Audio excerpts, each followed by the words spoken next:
ಅಯೋಧ್ಯೆಯಲ್ಲಿ ರಾಮನ ಪ್ರಾಣ ಪ್ರತಿಷ್ಠಾಪನೆಗೆ ಅಂತ ಸಕಲ ಸಿದ್ಧತೆಯನ್ನು ಮಾಡಿಕೊಳ್ಳಲಾಗಿದೆ. ಆ ಒಂದು ಸಂಭ್ರಮದ ಕ್ಷಣಕ್ಕಾಗಿ ನಾವೆಲ್ಲರೂ ಕೂಡ ಕುತೂಹಲದಿಂದ ಕಾಯ್ತಾ ಇದ್ದೀವಿ. ಇವತ್ತು ವಿಶೇಷವಾಗಿ ಬಹಳಷ್ಟು ಕಾರ್ಯಕ್ರಮಗಳು ನಡೆಯಲಿದೆ. ಅಂದರೆ ಧಾರ್ಮಿಕ ವಿಧಿವಿಧಾನಗಳು ನೆರವೇರಲಿದೆ. ಅದರಲ್ಲೂ ಕೂಡ ಈ ಮುಹೂರ್ತ ಇದೆಯಲ್ಲ, ರಾಮನ ಪ್ರಾಣ ಪ್ರತಿಷ್ಠಾಪನೆ ಮಾಡುವಂಥ ಮುಹೂರ್ತ, ಅದು ಕೂಡ ಬಹಳ ವಿಶೇಷವಾದಂಥ ಮುಹೂರ್ತ. ಅಭಿಜಿನ್ ಮುಹೂರ್ತ ಇದು. ಅಂದರೆ 12:33 ಈ ಸಂದರ್ಭ ಅಂತ ಅಂದಾಗ ಸೂರ್ಯ ನೆತ್ತಿ ಮೇಲೆ ಬರ್ತಾನೆ. ಆ ಸಂದರ್ಭದಲ್ಲಿ ಈ ಎಲ್ಲ ಕಡೆಯಲ್ಲೂ ಕೂಡ ವಸ್ತುಗಳು, ಏನೇನು ವಸ್ತುಗಳಿದೆ, ಜೀವಿಗಳಿದೆ, ಪ್ರತಿಯೊಂದರ ಮೇಲೂ ಬೆಳಕು ಚೆಲ್ಲುತ್ತೆ ಆ ಟೈಮ್. ಆ ಕಾರಣಕ್ಕಾಗಿ ಅದನ್ನು ಆಯ್ಕೆ ಮಾಡಿಕೊಳ್ಳಲಾಗಿದೆ. ನೋಡಿ, ಇಡೀ ದೇಶದ ಚಿತ್ತ ಗರ್ಭಗುಡಿಯಲ್ಲಿ 84 ಸೆಕೆಂಡುಗಳ ಮುಹೂರ್ತದಲ್ಲಿ ರಾಮಲಲ್ಲ ಮೂರ್ತಿ ಪ್ರಾಣ ಪ್ರತಿಷ್ಠಾಪನೆ ಮೇಲೆ ನೆಟ್ಟಿರುವಂಥದ್ದು. ಕೃಷ್ಣ ಶಿಲೆಗಿಂದ ಅರಳಿರುವಂಥ ಮೂರ್ತಿಗೆ ಮಧ್ಯಾಹ್ನ 12:33 ಶಕ್ತಿ ತುಂಬಲಾಗತ್ತೆ. ಶಿಲೆಯನ್ನು ದೇವರನ್ನಾಗಿಸುವಂಥ ರೋಮಾಂಚಕ ಕ್ಷಣ ಅದು. ಆ ಕ್ಷಣಕ್ಕಾಗಿ ಪ್ರತಿಯೊಬ್ಬರು ಕಾತುರದಿಂದ ಕಾಯ್ತಾ ಇರುವಂಥದ್ದು. ಇಂದು ಶ್ರೀರಾಮ ಜನ್ಮಭೂಮಿ ಅಯೋಧ್ಯೆಯಲ್ಲಿ ರಾಮೋತ್ಸವ ಸಂಭ್ರಮದಿಂದ ನೆರವೇರುತ್ತೆ. ಈ ವೇಳೆ ಪ್ರಧಾನಿ ಮೋದಿ ಸೇರಿ ಕೇವಲ 5 ಮಾತ್ರ ಗರ್ಭಗುಡಿ ಪ್ರವೇಶ ಇರುತ್ತೆ. 84 ಸೆಕೆಂಡುಗಳ ಮುಹೂರ್ತದಲ್ಲಿ ರಾಮನ ಪ್ರಾಣ ಪ್ರತಿಷ್ಠೆ ಆಗತ್ತೆ.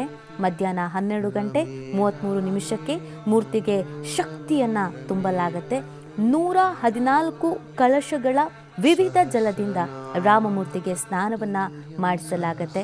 ಇದು ಅಲ್ಲದೆ ಇವತ್ತೇ ಬಾಲರಾಮ ಭಕ್ತರಿಗೆ ದರ್ಶನ ನೀಡಲಿದ್ದಾನೆ. 114 ಕಳಶಗಳ ವಿವಿಧ ಜಲದಿಂದ ಶ್ರೀ ರಾಮಲಲ್ಲ ಮೂರ್ತಿಗೆ ಸ್ನಾನದ ಬಳಿಕ ರಾಮನ ಉತ್ಸವ ಮೂರ್ತಿಗೆ ಅರಮನೆ ಪ್ರದಕ್ಷಿಣೆಯನ್ನು ಮಾಡಿಸಲಾಗತ್ತೆ. ತತ್ಲನ್ಯಾಸ, ಮಹಾನ್ಯಾಸ, ಆದಿನ್ಯಾಸ ವಿಧಿವಿಧಾನ ನೆರವೇರಿಸಲಾಗತ್ತೆ. ಬಳಿಕ ಅಘೋರ ಹೋಮ ಹಾಗೂ ವ್ಯಾಹೃತಿ ಹೋಮ ನಡೆಸಲಾಗತ್ತೆ. ಆನಂತರ ಸಂಜೆ ಪೂಜೆ ಹಾಗೂ ಮಹಾಮಂಗಳಾರತಿ ಕಾರ್ಯಕ್ರಮ ನೆರವೇರಿಸಲಾಗತ್ತೆ.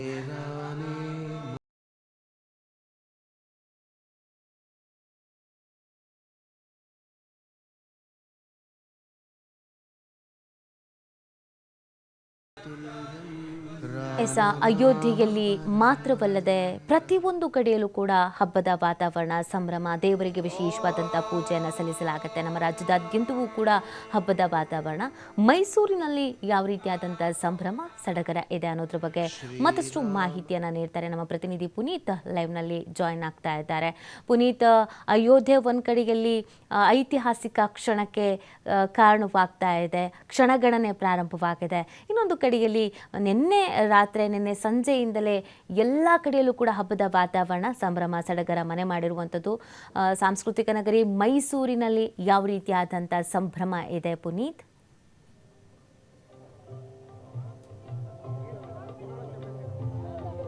ನಿತಿ, ಈಗಾಗಲೇ ಏನು ಅಯೋಧ್ಯೆಯಲ್ಲಿ ರಾಮಲಲ್ಲ ಮೂರ್ತಿ ಪ್ರಾಣ ಪ್ರತಿಷ್ಠಾಪನೆ ಆಗ್ತಾ ಇದೆ.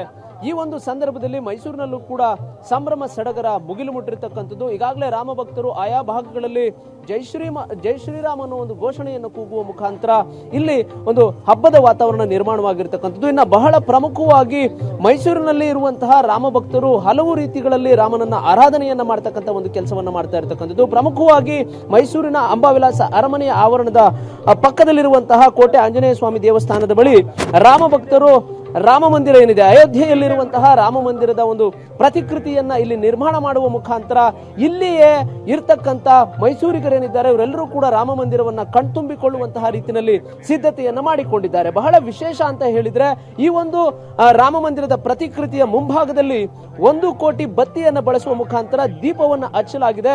ಪ್ರಮುಖವಾಗಿ ಹಿಂದೂ ಧರ್ಮದ ಸಂಕೇತ ಅಂತ ಹೇಳಿದ್ರೆ, ದೇವರನ್ನ ಆರಾಧಿಸುವಂತಹ ಒಂದು ರೀತಿ ಅಂತ ಹೇಳಿದ್ರೆ ಅದು ದೀಪವನ್ನ ಹಚ್ಚುವಂತಹ ಒಂದು ಕೆಲಸ.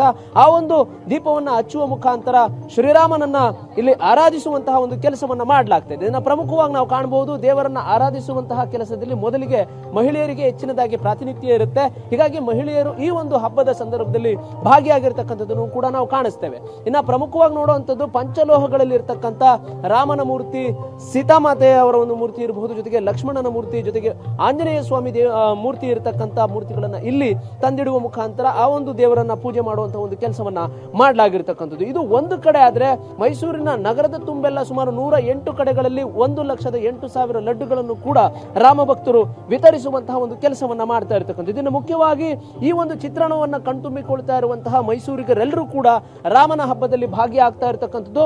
ಜೊತೆಗೆ 1 ಲಕ್ಷ ದೀಪಗಳನ್ನ ಹಚ್ಚುವಂತಹ ಒಂದು ಏನು ಗುರಿಯನ್ನ ಇಟ್ಟುಕೊಂಡಿದ್ದಂತಹ ರಾಮ ಭಕ್ತರಿಗೆ ಅನುಮತಿ ನಿರಾಕರಣೆ ಆಗುತ್ತೆ. ಹೀಗಾಗಿಯೇ 1 ಕೋಟಿ ಬತ್ತಿಯನ್ನು ಬಳಸುವ ಮುಖಾಂತರ ಒಂದೇ ದೀಪವನ್ನ ಹಚ್ಚಿ ರಾಮನ ಆರಾಧನೆಯನ್ನ ಮಾಡುವಂತಹ ಪ್ರಯತ್ನವನ್ನ ರಾಮ ಭಕ್ತರು ಮಾಡ್ತಾ ಇರ್ತಕ್ಕಂಥದ್ದು. ನಾನು ಅವ್ರನ್ನ ಮಾತನಾಡಿಸ್ತಾ ಹೋಗ್ತೇನೆ. ಸರ್, 1 ಲಕ್ಷ ದೀಪೋತ್ಸವ ಮಾಡುವಂಥದ್ದು ಮಿಸ್ ಆಯ್ತು, ಆದ್ರೆ 1 ಕೋಟಿ ದೀಪ ಹಚ್ಚುವಂತ ಕೆಲಸ. ಆ ದೇವರ ಸಂಕಲ್ಪ ಏನು ಪ್ರೇರಣೆ ಇದೆ, ನಾವೆಲ್ಲ 1 ಲಕ್ಷ ದೀಪ ಹಚ್ಚಿ ಒಂದು ಪರ್ಮಿಷನ್ ಕೇಳಿದ್ವಿ, ಅದನ್ನ ನಿರಾಕರಿಸಿದ್ರು. ನಮಗೆ ತುಂಬಾ ನೋವಾಯ್ತು.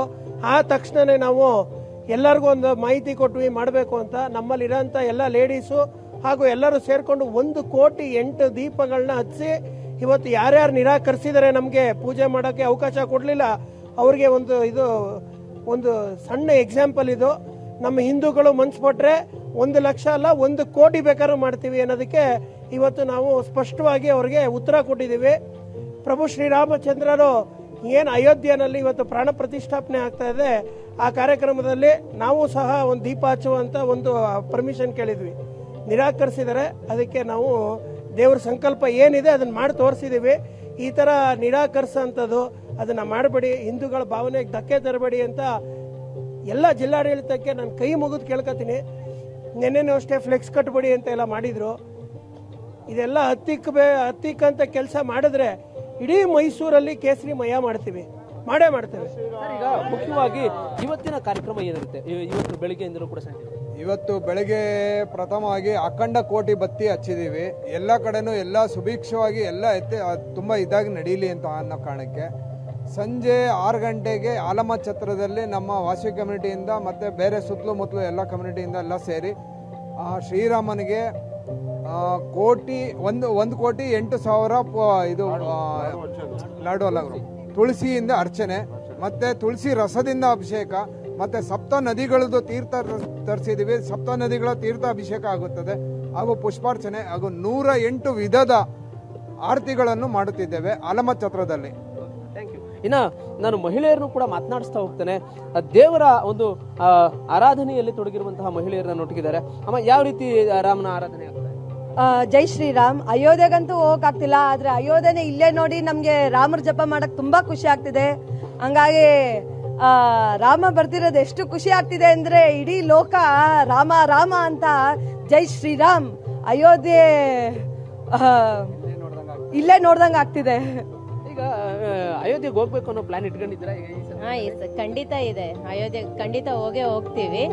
ಆದ್ರೆ ಅವ್ರು ನಮ್ಗೆ ಇಷ್ಟು ವರ್ಷ ಪೂಜೆ ಮಾಡಕ್ ಬಿಟ್ಟಿರ್ಲಿಲ್ಲ. ಆದ್ರೆ ಇವತ್ತು ದೇಶಾದ್ಯಂತ ಒಂದು ಸಣ್ಣ ಸಣ್ಣ ರಾಮ ಮಂದಿರದಲ್ಲೂ ಎಲ್ಲರೂ ಪೂಜೆ ಮಾಡೋ ಅಂತ ಭಾಗ್ಯ ಸಿಕ್ಕಿದೆ. ಅವ್ರು ಮಾಡಕ್ ಬಿಟ್ಟಿಲ್ಲ ಅನ್ನೋರು ಗೊತ್ತಾಗುತ್ತೆ ನಾವು ಎಷ್ಟು ರಾಮರನ್ನ ಪೂಜೆ ಮಾಡ್ತೀವಿ, ಅವ್ರಿಗೆ ಎಷ್ಟು ಜನ ಭಕ್ತರಿದ್ದಾರೆ ಅಂತ.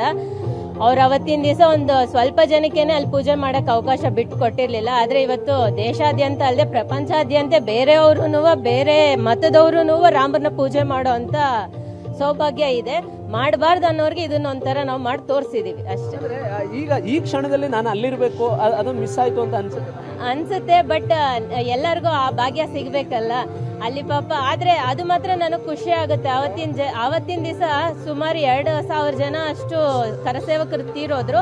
ಆದ್ರೆ ಅವ್ರನ್ನ ಆ ಟ್ರಸ್ಟ್ ಅವ್ರು ಇವತ್ತಿಗೂ ಅವ್ರನ್ನ ಜ್ಞಾಪಕ ಇಟ್ಕೊಂಡು ಅವ್ರ ಮನೆಗೆ ಇನ್ವಿಟೇಷನ್ ಕೊಟ್ಟಿರೋದು ನನಗೆ ತುಂಬಾ ಖುಷಿ ಆಗ್ತಿದೆ. ನಾನು ಆಮೇಲೆ ಬೇಕಿದ್ರು ಹೋಗಿ ನೋಡ್ತೀನಿ. ಆದ್ರೆ ಅವತ್ತಿನ ದಿವಸ ಅವ್ರು ಮಾಡಿರೋ ಸೇವೆಗೆ ಅವ್ರನ್ನ ಇವತ್ತು ಕರ್ಸಿರೋದು ನನಗೆ ಅದು ತುಂಬಾ ಖುಷಿ ಆಯ್ತು. ನೀವು ಯಾವ ರೀತಿ ಆರಾಧನೆ ಮಾಡ್ತೀರಿ ಮನೆಗಳಲ್ಲಿ? ಮತ್ತೆ ರಾಮರ ಪೂಜೆ ಮಾಡ್ತೀವಿ. ಶನಿವಾರ ಬಂದ್ರೆ ರಾಮರ ಪೂಜೆ ನಮ್ಮ ಮನೇಲಿ ತುಂಬಾ ಚೆನ್ನಾಗಿ ಮಾಡ್ತೀವಿ. ಇವತ್ತಿನ ದಿವಸ ನಮ್ಮ ಸೌಭಾಗ್ಯ ಅಯೋಧ್ಯೆಗೆ ಹೋಗ್ಬೇಕು ಅಂತ ತುಂಬಾ ಇಷ್ಟ ಆಯ್ತು. ದೇವ್ರ ದಯ ತೋರಿಸ್ತಾರೆ, ನಾವು ಖಂಡಿತ ಹೋಗ್ತೀವಿ. ರಾಮ ಅಂದ್ರೆ ತುಂಬಾ ಭಕ್ತಿ ನಮ್ಗೆ. ಇವತ್ತಿನ ದಿವಸ ಇಡೀ ವಿಶ್ವವೇ ನೋಡ್ತಾ ಇದೆ. ಇದಕ್ಕಿಂತ ಭಾಗ್ಯ ಬೇಕಾ? ಸೌಭಾಗ್ಯ. ತುಂಬಾ ಹೆಮ್ಮೆ ಸರ್, ತುಂಬಾ ಹೆಮ್ಮೆ. ಕೋಟಿ ಬತ್ತಿಯಲ್ಲಿ ಒಂದು ದೀಪವನ್ನು ಹಚ್ಚಿದ್ರಿ, ಇದ್ರ ಬಗ್ಗೆ ಅಂದ್ರೆ 1 ಲಕ್ಷ ದೀಪ ಹಚ್ಚಕ್ಕೆ ನಮ್ಗೆ ಅವಕಾಶ ಸಿಗ್ಲಿಲ್ಲ. ಆದ್ರೆ ಅದನ್ನ ನಾವು ಒಂದೇ ದೀಪದಲ್ಲಿ ಕೋಟಿ ಬತ್ತಿಗಳನ್ನ ಹಚ್ತಾ ಇದೀವಿ, ಅದು ನಮ್ಮ ಭಾಗ್ಯ. ನಮ್ಮ ಮನೆಗಳಲ್ಲಿ, ನಮ್ಮ ವ್ಯವಹಾರ ಸ್ಥಳಗಳಲ್ಲಿ ಎಲ್ಲ ಇವತ್ತು ದೀಪೋತ್ಸವ ಹಮ್ಮಿಕೊಂಡಿದ್ದೀವಿ.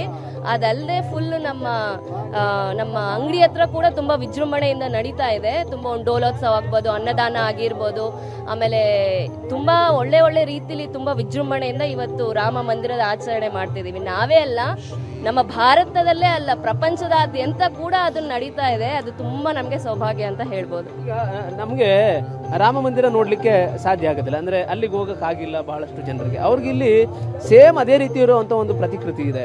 ಅದ್ರ ಬಗ್ಗೆ ನಿಮ್ಗೆ ಏನ್ ಅನಿಸ್ತಾ ಅದನ್ನ ನೋಡಿ? ತುಂಬ ಖುಷಿ ಆಗ್ತಾ ಇದೆ. ಅಲ್ಲಿ ಹೆಂಗಿದೆಯೋ ಹಾಗೆ ಇದೆ ಅಂತ ಅನ್ನಿಸ್ತಾ ಇದೆ. ತುಂಬಾ ಚೆನ್ನಾಗಿ ಮಾಡಿದ್ದಾರೆ. ಏನು ಇದು ಥರ್ಮಾಕೋಲಲ್ಲಿ ಉಪಯೋಗಿಸ್ಕೊಂಡು ಎಷ್ಟು ಚೆನ್ನಾಗಿ ಮಾಡಿದ್ದಾರೆ ಅಂದರೆ ನೋಡೋಕೆ ಎರಡು ಕಣ್ಣು ಸಾಲಲ್ಲ. ಎಲ್ಲ ತುಂಬ ಚೆನ್ನಾಗಿದೆ. ಅಲ್ಲೇ ಹೋಗಿ ನೋಡೋ ಅಷ್ಟು ಸಂತೋಷ ಆಗ್ತಾ ಇದೆ. ಅಲ್ಲಿ ಹೋಗಿ ರಾಮ ಯಾವಾಗ ಕರೆಸ್ಕೋತಾರೋ ಅಲ್ಲಿ ಹೋಗಿ ನೋಡಬೇಕು ಅಂತ ತುಂಬ ಆಸೆ. ನೀವು ಇದು ನಾವು ಮೈಸೂರು ನಗರದಲ್ಲೆಲ್ಲ ಆಗ್ತಾ ಇರುವಂತಹ ಒಂದು ಆಚರಣೆ, ಮನೆಯಲ್ಲಿ ಯಾವ ರೀತಿ ಆಚರಣೆ ಮಾಡ್ತೀರಿ? ಅಂದ್ರೆ ಈಗ ನಾವು ಹಬ್ಬ ಅಂದಾಗ ಯಾವ್ದಾದ್ರು ಸಿಹಿ ತಿಂಡಿ ಮಾಡುವಂಥದ್ದು, ಹಬ್ಬದ ವಿಶೇಷ ಖಾದ್ಯಗಳು ಇರ್ತವೆ, ಅದನ್ನೆಲ್ಲ ಮಾಡೋದ್ರೆ ಏನೆಲ್ಲ ಮಾಡ್ತೀವಿ? ನಾವು ಇವತ್ತು ಸಿಹಿ ತಿಂಡಿ ಅಂದರೆ ಒಬ್ಬಟ್ಟು, ಆಮೇಲೆ ಕೇಸರಿ ಬಾತು, ಈರುಳ್ಳಿ ಬೆಳ್ಳುಳ್ಳಿ ಏನೂ ಇಲ್ಲದೆ ಹಬ್ಬದಲ್ಲಿ ಹೆಂಗೆ ಮಾಡ್ತೀವೋ ಹಾಗೆ ಇವತ್ತು ನಾವು ಮನೆಯಲ್ಲಿ ಹಾಗೆ ಆಚರಿಸ್ತಾ ಇದ್ದೀವಿ. ರಾಮರದು ಅಷ್ಟೋತ್ತರ ಆಗಲಿ, ಎಲ್ಲ ಪೂಜೆ ಜಪ ಎಲ್ಲ ಮಾಡ್ತಾ ಇದ್ದೀವಿ. ಬರೀ ರಾಮರ ಧ್ಯಾನನೇ ಇವತ್ತು ಮಾಡ್ತಾ ಇದ್ದೀವಿ. ಇದು ರಾಮ ಭಕ್ತರ ಮಾತುಗಳು. ಇನ್ನು ಮುಖ್ಯವಾಗಿ ನಾವು ಕಾಣ್ತಕ್ಕಂಥದ್ದು ಮೈಸೂರಿನಲ್ಲಿ ನಿರ್ಮಾಣ ಮಾಡಲಾಗಿರುವಂತಹ ಈ ಒಂದು ರಾಮ ಮಂದಿರದ, ಅಂದ್ರೆ ಅಯೋಧ್ಯೆಯಲ್ಲಿರುವಂತಹ ರಾಮನ ಮಂದಿರ ಏನಿದೆ, ಆ ಒಂದು ಮಂದಿರದ ಪ್ರತಿಕೃತಿಯನ್ನ ಇಲ್ಲಿ ಮಾಡಲಾಗಿದೆ. ನಾವು ಕಾಣಬಹುದು ಥರ್ಮಾಕೋಲನ್ನು ಬಳಸುವ ಮುಖಾಂತರ, ಅದೇ ರೀತಿಯಾದಂತಹ ಒಂದು ಬಣ್ಣವನ್ನು ಬಳಿಯುವ ಮುಖಾಂತರ ಈ ಒಂದು ಕಲಾಕೃತಿಯನ್ನ ಕಲಾವಿದರು ರಚಿಸಿರ್ತಕ್ಕಂಥದ್ದು. ಇದು ಮುಖ್ಯವಾಗಿ ಮೈಸೂರಿನಲ್ಲಿ ಪ್ರತಿಯೊಬ್ಬರನ್ನು ಕೂಡ ಕಣ್ತುಂಬ್ತಾ ಇದೆ. ಈಗ ಕೋಟೆ ಆಂಜನೇಯ ಸ್ವಾಮಿ ದೇವಸ್ಥಾನದ ಬಳಿ ಈ ಒಂದು ರಾಮನ ಒಂದು ಏನು ಪಂಚ ಲೋಹವಿರತಕ್ಕಂಥ ಮೂರ್ತಿಗಳನ್ನ ಇಟ್ಟು ಪಕ್ಕದಲ್ಲೇ ರಾಮ ಮಂದಿರದ ಒಂದು ಪ್ರತಿಕೃತಿಯನ್ನ ಮಾಡುವ ಮುಖಾಂತರ ಇಲ್ಲಿ ರಾಮನ ಆರಾಧನೆಯನ್ನ ಮಾಡಲಾಗ್ತಾ ಇದೆ. ಮುಖ್ಯವಾಗಿ ಆಂಜನೇಯ ಸ್ವಾಮಿ ದೇವಸ್ಥಾನವನ್ನು ನಾವು ಕಾಣಬಹುದು.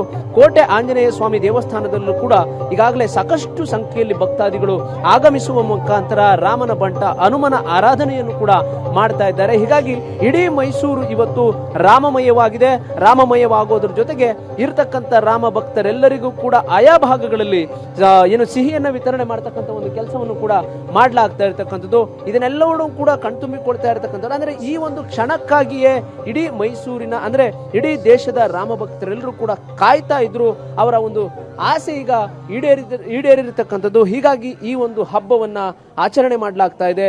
1 ಕೋಟಿ ದೀಪದ, ಅಂದ್ರೆ 1 ಕೋಟಿ ಬತ್ತಿಯನ್ನ ಬಳಸಿ ಒಂದು ದೀಪವನ್ನ ಹಚ್ಚುವಂತಹ ಒಂದು ಕೆಲಸ ಆಗಿರ್ತಕ್ಕಂಥದ್ದು. ಇನ್ನು ಮುಖ್ಯವಾಗಿ ನಾವು ಕಾಣಬಹುದು, ಒಂದು ಕಾರನ್ನ ಸಿದ್ಧಪಡಿಸಲಾಗಿದೆ. ಇದು ಕಂಪ್ಲೀಟ್ ಆಗಿ ಕೇಸರಿಮಯವಾಗಿರ್ತಕ್ಕಂಥ ಒಂದು ಕಾರ್. ಜೊತೆಗೆ ಇಲ್ಲಿ ರಾಮರಥ ಅಂತ ಅನ್ನೋ ಒಂದು ಹೆಸರಿನ ಮುಖಾಂತರ ಅಯೋಧ್ಯೆಯ ಪ್ರಭು ಶ್ರೀರಾಮನನ್ನ ಇಲ್ಲಿ ನೆನೆಯುವಂತಹ ಒಂದು ಕೆಲಸ ಆಗ್ತಾ ಇದೆ. ಇನ್ನು ಮುಖ್ಯವಾಗಿ ಮೈಸೂರಿನ ಖ್ಯಾತ ಶಿಲ್ಪ ಕಲಾವಿದ ಅರುಣ್ ಯೋಗಿರಾಜ್ ಅವರ ಕೈ ಚಳಕದಲ್ಲಿ ಮೂಡಿ ಬಂದಿರತಕ್ಕಂಥ ರಾಮಲಲ್ಲಾ ಮೂರ್ತಿಯ ಒಂದು ಭಾವಚಿತ್ರ ಕೂಡ ಇಲ್ಲಿ ಇರತಕ್ಕಂಥದ್ದು.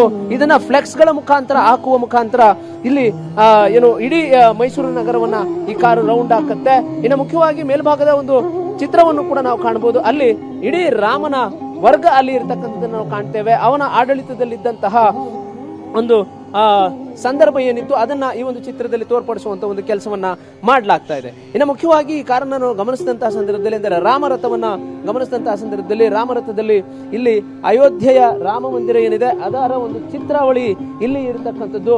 ಜೊತೆಗೆ ಇಡೀ ಈ ಒಂದು ರಾಮರಥದಲ್ಲಿ ಎಲ್ಲಿಯೂ ಕೂಡ ಕಾರು ನಿಮ್ಗೆ ಕಂಡು ಬರುವುದಿಲ್ಲ, ಬದಲಿಗೆ ಬರೀ ರಾಮನ ಚಿತ್ರಣವೇ ಕಂಡು ಬರುತ್ತೆ. ಹೀಗಾಗಿ ಇಡೀ ರಾಮನ ಈ ಒಂದು ಚಿತ್ರಣ ಹೊಂದಿರತಕ್ಕಂಥ ರಾಮರಥ ಏನಿದೆ ಇಡೀ ಮೈಸೂರಿನ ನಗರವನ್ನ ಸುತ್ತುತ್ತೆ. ಈ ಒಂದು ಸುತ್ತುವಂತಹ ಸಂದರ್ಭದಲ್ಲಿ ರಾಮ ಭಕ್ತರೆಲ್ಲರೂ ಕೂಡ ಈ ಒಂದು ರಾಮನ ಮಂದಿರ ಏನಿದೆ, ಭಾವಚಿತ್ರಗಳೇನಿದೆ, ಇದನ್ನೆಲ್ಲವನ್ನು ಕೂಡ ಕಣ್ತುಂಬಿಕೊಳ್ಳುವಂತಹ ಒಂದು ಕೆಲಸವನ್ನ ಮಾಡ್ತಾರೆ. ಪ್ರಮುಖವಾಗಿ ಇಡೀ ಮೈಸೂರು ಇವತ್ತು ರಾಮಮಯವಾಗಿದೆ.